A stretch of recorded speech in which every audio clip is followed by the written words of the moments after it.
Bobcat fans, we're here, opening drive, head coach Josh Strickland, sponsored by Roof Masters in your local Hallsville Sonic. Coach Strickland, man, the last 2 weeks have been a dogfight all the way through. Tell me what you saw the biggest difference between week 1 and week 2 with your football team. I think there were several times during the game on Friday night, particularly on defense, where our backs were kind of backed up against our backs were against the wall. The goal line stand, I don't think that happens week 1, and that was to start the game. I think the guys have handled, a few changes that we've done, and the biggest difference from week 1 to week 2 is we had guys that had to step up in some spots, and I thought they did a pretty good job at doing that, even if it was an instance where it might have been real late notice. They jumped in and got the job done. So offensively, moving the ball was about the same, but we did turn it over 3 times, and so we can't do that and expect to win. So, well, and you kind of talked about it a little bit just then. One of my next questions is, in this crazy environment that we're in right now, where a kid could be gone a day before a roster, as a coach, how do you handle that? Is it just a next man up philosophy? Because inevitably you're going to have kids that get sick during this time. How do you deal with that? Well, as a coach, we make adjustments all the time. And so it's not unique to our situation here in Hallsville. It's going to happen everywhere. And so as the head coach, I've got to remain calm so everybody around me remains calm. It's just one of those deals where it happens. You can't control it. We talk to the kids all the time. Hey, don't let one bad play beat you on the next one. So if you're dwelling on something in the past, you can't prepare for the future. So there's nothing we can do about it. So let's prepare the next guy as best we can before the ball's snapped, and let's get it. First 2 weeks, 0-2, but had been in a game all the way around. Now I know you, and I've known you for a long time, Coach. You're too much of a competitor to be satisfied with that, man. But there have been a lot of good things. How have the kids responded? Because you're now into week 3. It's been hot. It gets old on how they responded. Are they still fighting with you? What is your sense with them? Yeah, kids are still fighting hard. I think they understand how close we are to closing one of these things out. Just one of those deals where we got to do it. We can talk about it, but we got to be about it. And so it's one of those things. We're on the sideline. I thought we were fighting. I thought we were fighting on the field. I thought it was one of those deals where, again, like that first week, there was a time in that ball game we could have, especially right after halftime, and the events that happened after that, the block punt, that we could have just laid it down. We did. We kept fighting. We got within 2 possessions, or within 1 possession 2 different times in the second half. And if they don't fight, that game gets out of hand pretty quick, I think. So they're believing, they're fighting, and we just got to close one of these things out. Chapel Hill tonight.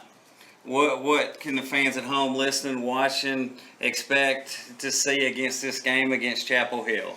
And I know I can't get all the details from you, give away coach scheme. I can tell you about them. They're very, very athletic. They're very, very good. They're very, very good offensively. I think they're averaging around 50 points a game. Their defense flies around. They will come hit you.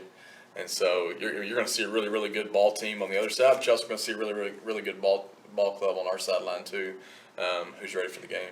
You talked about it earlier. It is close with the Bobcats right now. Yeah. They're right at that line that if they'll ever just take that step and get through it and get that feel of how to win, you can just sense it's coming. Yeah. You just want to see them take that step. And I'm going to take that into this next question is, and I know this is a big question, okay? What's your dream, realistic dream for this program? I don't mean wins or losses, but for this program this year.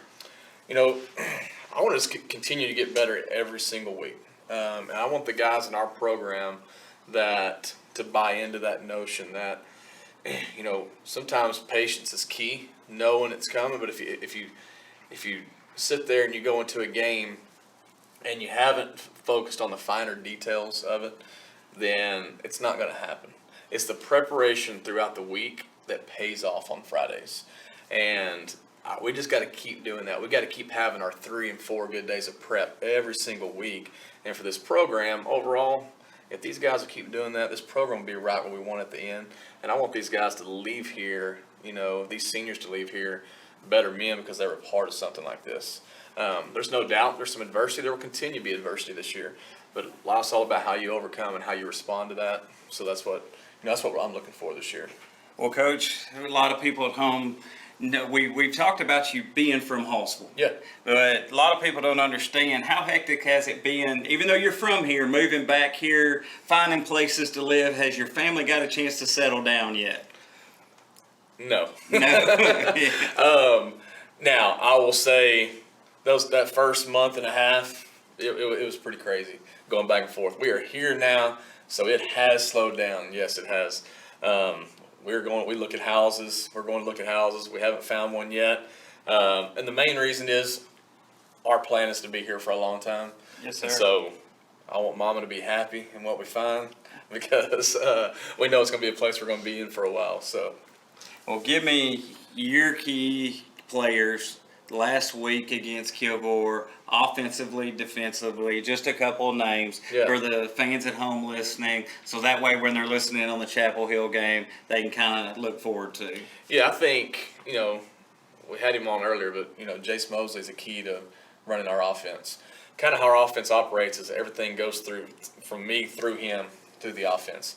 Elijah Nicholson, with the run game, if you get the run game going like we've gotten it going the past couple weeks, you're hard to stop offensively. Defensively, our guys up front, really and truly, that defensive line is going to kind of control how that game goes. If you look out there, we're not the biggest, but we're quick, and we got to get to the quarterback this week.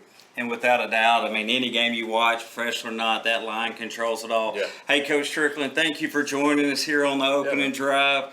Fans at home listening, Roof Masters, your local Hallsville Sonic, thank you guys. We will see y'all next time.